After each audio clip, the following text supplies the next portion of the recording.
After a breakup and a long period of general soul-crushing sadness, I decided to become a human cliche and define myself by taking a solo trip to the place you go to look at tall, old things, Europe.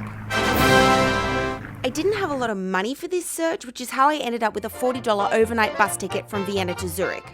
As I settled in for the 11-hour-plus journey, thinking about how I was going to find myself in a pot of fondue for one, I noticed a man in 80s villain sunglasses sitting across the aisle staring at me. Who was this bus creep?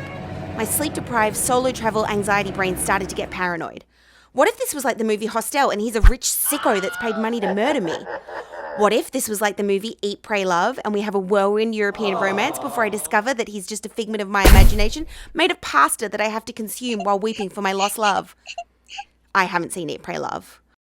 Oh, or what if this was like the movie Taken, but Liam Neeson doesn't show up because he's too busy fighting wolves / helping his adopted son learn drums, so I have to rescue myself.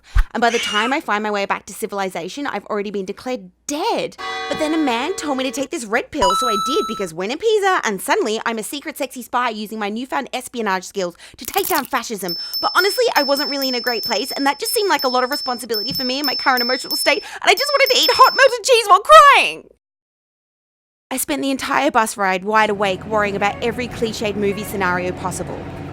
When we arrived at the station, the bus stopped suddenly, and the doors swung open, and the man jolted awake. He'd been asleep the whole time.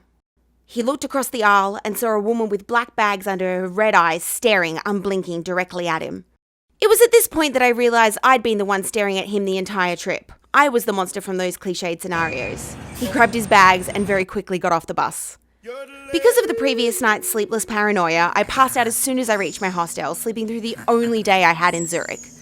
I had come to Europe to find my true self, only to find out that my true self was a bus creep.